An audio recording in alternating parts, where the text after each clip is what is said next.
when you ask for donor funds, particularly from the United States, and you write something like this, there is a presumption that you're going to do the work and that they will fund it.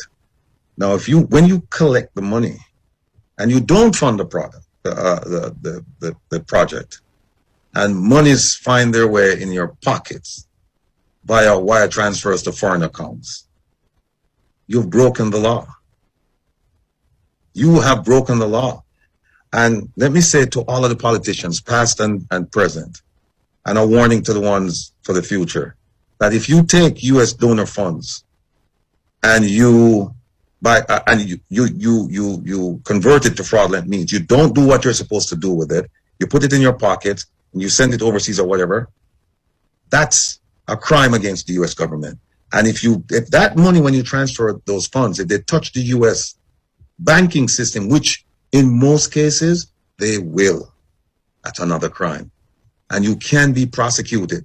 So all our who thief money, and all our who thief in money, think carefully, because there's a group of Jamaicans in Jamaica and the US that is coming up with a project to bring to the US government for investigation and, if necessary, prosecution of people who have stolen donor funds.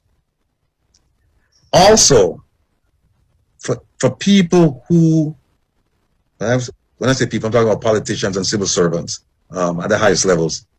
If you steal from the public coffers of Jamaica, if you thief taxpayers' money, and that money, and you use a wire transfer, and that money touches the American banking system, again, you can be investigated. The money will be repatriated. So along a bank account up here and big house, forfeiture, seizure, and repatriation. And the money will go back to the Jamaican coffers where it belongs, rightly belongs. And you can also be prosecuted.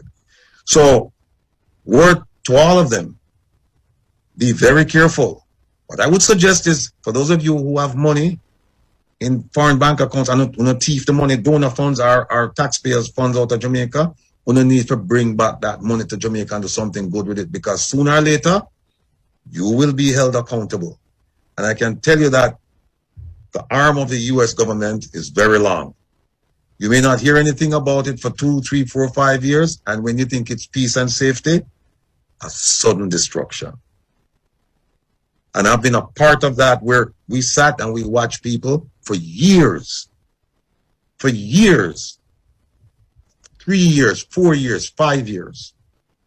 And then all of a sudden one day you just show up and their world will just come crumbling. So again, I'm appealing to the politicians, particularly the politicians. If you thief donor funds, or if you thief from the Jamaican public, and those monies touched the U.S. system, be forewarned. You need to do something with that money. Bring it back and take care of the poor people them. Some of the poor people in them need jobs. Some of the poor people them need schools. Some of the poor people them need infrastructure. Some of the poor people them need housing. Some of the poor people them need medical assistance. Do something with that money. Do what it was intended to do. Bring it back and take care of the people. Because otherwise, you are going to be embarrassed. You are going to be scorned. You're going to be ridiculed. And quite possibly, you're going to be arrested and face the American justice system. And it's not like the Jamaican justice system.